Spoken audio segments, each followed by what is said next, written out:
करने के लिए तैयार हैं, देश के सुरक्षा पर खतरा मंडरा रहा है, तो इस समय हम लोग राजनीति नहीं कर रहे हैं और उन पर देश की जवाबदेही भी है, तो उनको राजनीति नहीं करनी चाहिए।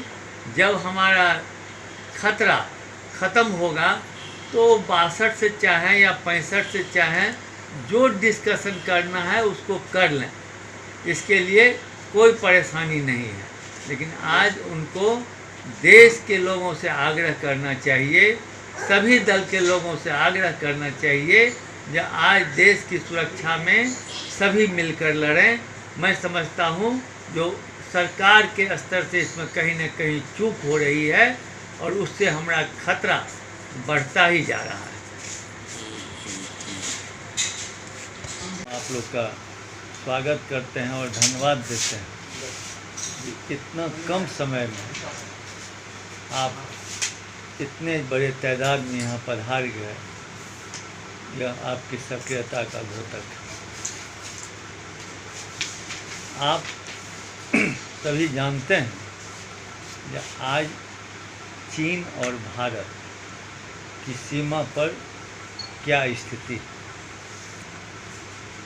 लेकिन उसके बावजूद भी हमारे प्रधानमंत्री जी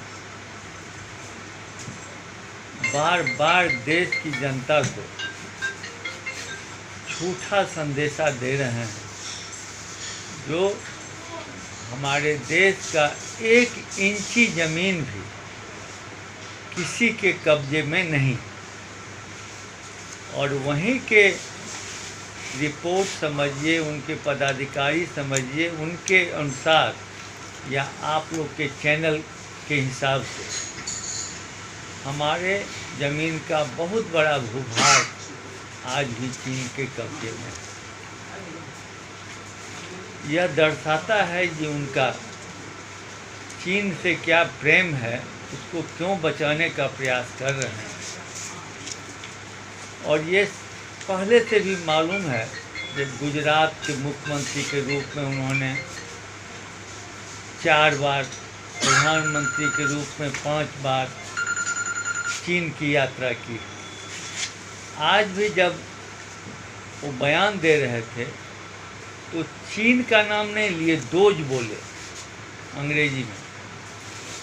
तो कहने का मतलब ये है, जो क्या बोले क्या नहीं बोले सभी लोग जानते हैं, झूठ बोलते हैं, उससे मेरा उनसे कोई आपत्ति नहीं। सीमा पर खतरा है, हमारे बिहार के 5 सैनिक शहीद हो करके, आप जानते हैं उनका जब सब आया तो क्या मार्मिक स्थिति थी।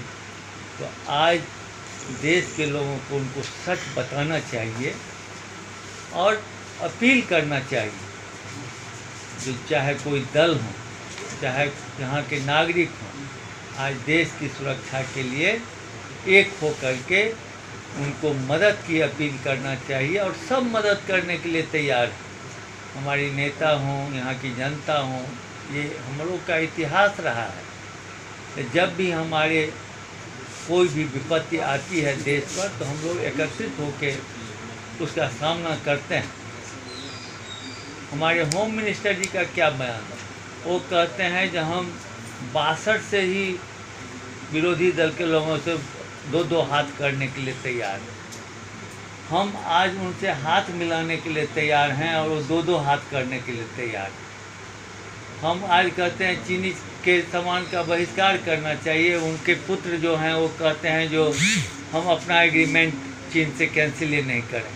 नेपाल भी एक छोटा देश है जो वो भी आग दिखा रहा है ये भारत को। नेपाल से मेरा पूरा अच्छा रिश्ता था, लेकिन आज चीन के सह पर नेपाल ने मेरे किसानों को मार गिराया है, हमारे लोग को पकड़ के अपने सीमा में ले गई, बहुत टॉर्चर करने के बाद छोड़ी।